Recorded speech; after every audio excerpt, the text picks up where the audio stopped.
Welcome to Ephemeral Tales from Across the Web, where the strangest stories from the internet come to life. Tonight we bring you a pair of digital deities, a chilling account of technological experience, philosophical existentialism, and the blurred line between God and creation. Based on a green text that might just make you question reality itself.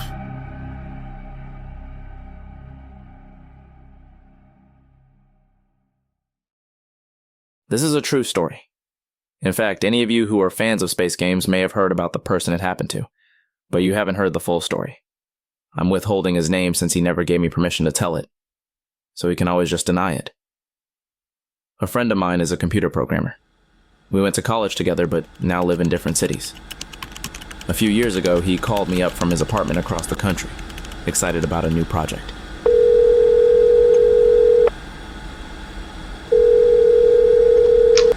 Hello? Hey, I've got this idea. You know how limited all these space games are, right? Predefined star systems, the same alien races every time. I'm going to change all of that. He claimed he could do a better job designing a space game than anyone else. So, he got to work. It's called procedural content generation. Instead of building everything myself, I'm teaching the engine to create everything randomly based on code constraints. To the non-programmers listening, normally to create a game you have to build or license a 3D engine, then create all the characters, vehicles, planets, stars, and moons that go into it. But that's the beauty of it. Everything in this game is built by math. Everything. Space stations, spaceships, even the alien races. Each with distinct cultural traits. One might be a hostile warrior race, another a friendly trading species. The game creates these races by randomly choosing attribute levels for things like aggression, curiosity, intelligence. The AI for the aliens was based on these attributes.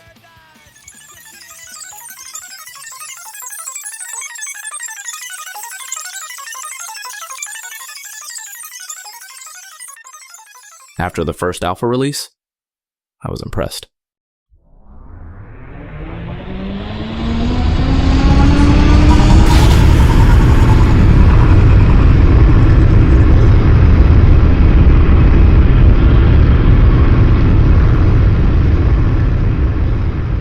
One night after a 3-hour gaming session, where I'd encountered at least a dozen distinct alien civilizations, each with completely unique diplomatic protocols, I couldn't contain my curiosity anymore. I asked him, "How did you manage to create so many different forms of AI with such sophisticated behaviors? Most games I played had 5, maybe 6 enemy types that all followed the same basic patterns." Natural selection. They evolve. Not long after that, the NPCs, the non-player characters, started acting strangely. Shit. Crashed again, right in the middle of a fight too. What the hell?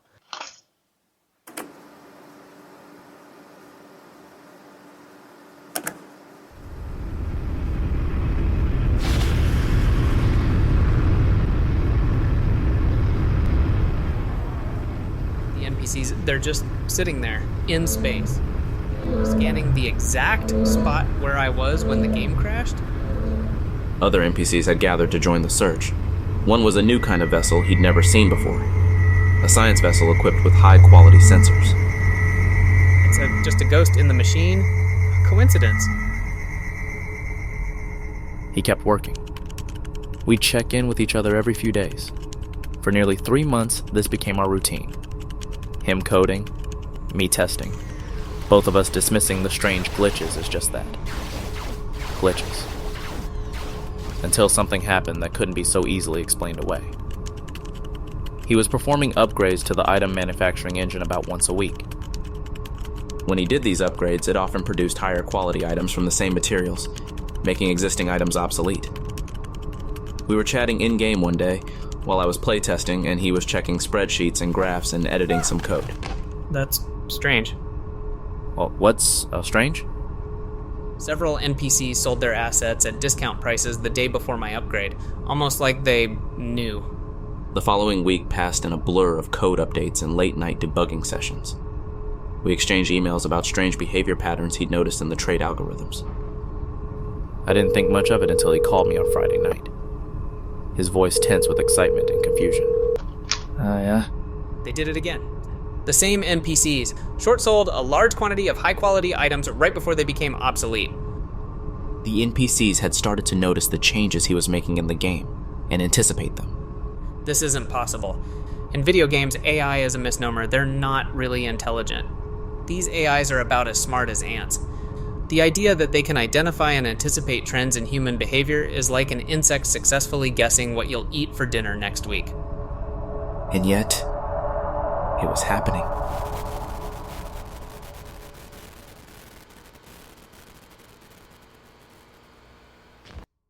It wasn't over by a long shot. What we'd witnessed was merely the first ripple in what would become a tidal wave of inexplicable behaviors. The game was changing. Or perhaps more accurately, the entities within it were evolving, beyond anything we could have anticipated. Soon, the alien races started working together. Not just the cooperative ones.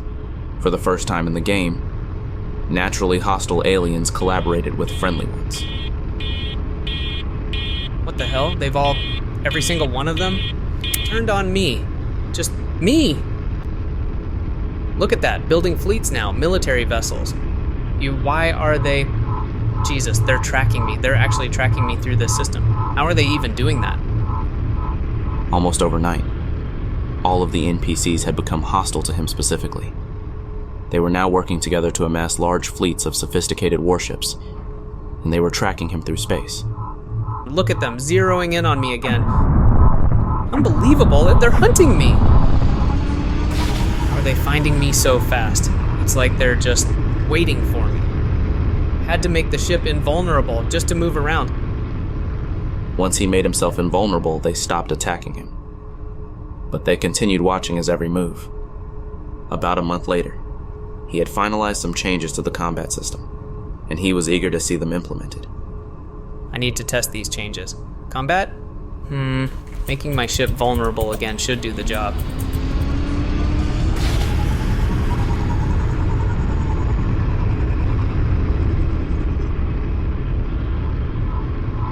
Yep, there they are, just as expected.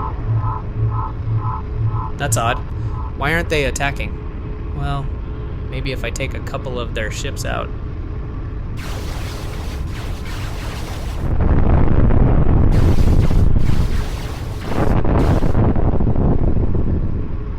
Even when I attack them, they don't retaliate? His only option now was to enlist my help. What's up? Hey, I need you to log in and help me test these combat changes. The aliens are acting weird again, and I can't get good data. I need someone else in the system. I was working from home that day, so I minimized my spreadsheets and fired up the game on my second monitor. We were chasing each other through an asteroid field in fast-moving frigates. Dude, you're not hiding behind the same asteroid cluster as last time, are you? Remember when I blew you up in 3 seconds flat? I had a good idea where he was. Down to about a 180-kilometer radius. That was a lag spike, and you know it. And no, I've got a much better spot this time. You couldn't find me with a quantum scanner and a map. As the old movie trope goes, hiding behind an asteroid is actually a pretty good strategy in this game. So I was looking at each rock individually. While I was looking, I took pot shots at some asteroids here and there. Even wrote some little messages with my lasers like, "I will find you," on some of the asteroids. And drew a crude dick on another one of them, you know, for laughs. And then, found you. I chased him out of the asteroid field, hot on his tail. When we got to the edge of the field... What the hell?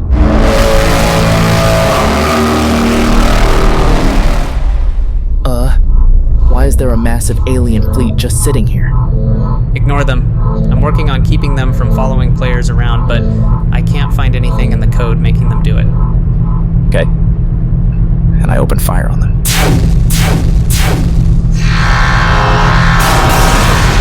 Whoa, they got me instantly. I told you to ignore them. We were both laughing pretty hard. I didn't think anything of it at the time.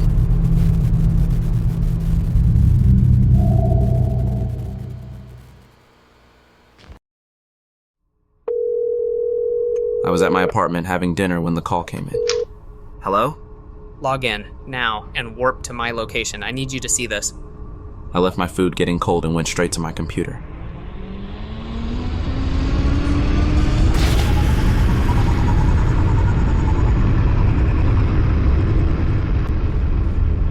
Take a close look at that alien space station. It was just recently constructed in orbit of this planet. When I didn't understand at first the significance of what I was looking at. The space station had written on it, in my handwriting, if you can call it that, "I will find you," and that dick I had drawn. Why did you put that on a space station? I didn't. Over the next few weeks, incidents like this continued. We both started scrawling little messages on moons and asteroids when the aliens were around, and later we would see them pop up on alien ships and structures. There's a planet in the game where the NPCs built cities in the shape of random letters and numbers that he had scrolled on a moon as a joke, and one with the phrase, "All praise be to his name." When I saw it the first time, written on a massive planet with giant structures and cities, a giant monument to me as the god of this universe, I suddenly didn't find it funny anymore. In the process of doing research, my friend came across an article about simulation theory.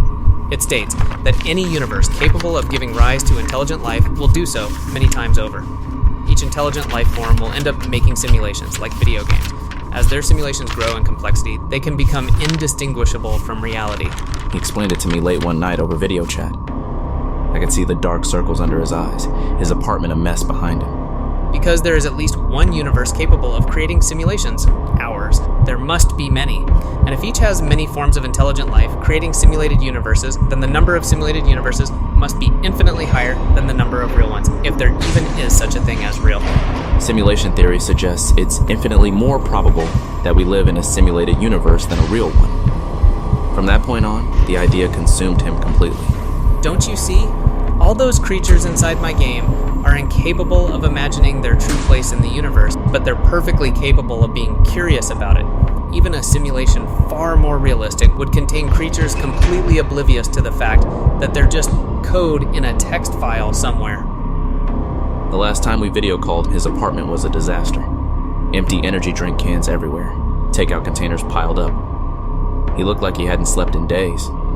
But if confronted with evidence that the world is not as they see it, they either become fascinated or terrified, just like I am now. What if we are NPCs in a video game on some computer mainframe somewhere? He could no longer focus on his work. He ended up having a nervous breakdown and abandoning the project. But not before he backed everything up to as many redundant servers as he could find. Why are you doing this? In case anything happens to them. He's still in there. He spends all his time there now. I haven't seen him in person for months.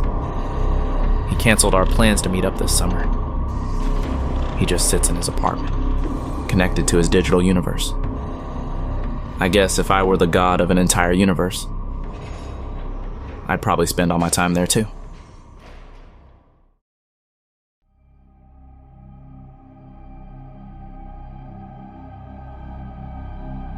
You've been listening to Digital Deities on Ephemeral Tales from across the web. Consider for a moment the boundaries of your own reality.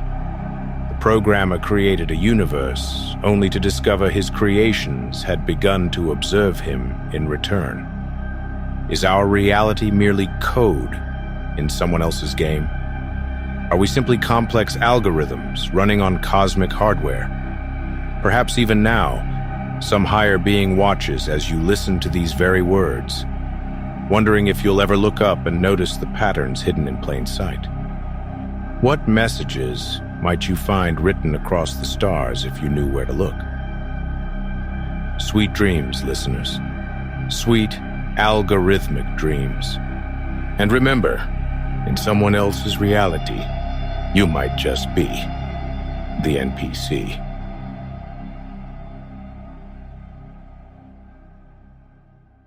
It's your boy, Mr. Fancy here. Hope you enjoy the show. Remember, you have free will, and you're not an NPC, I swear.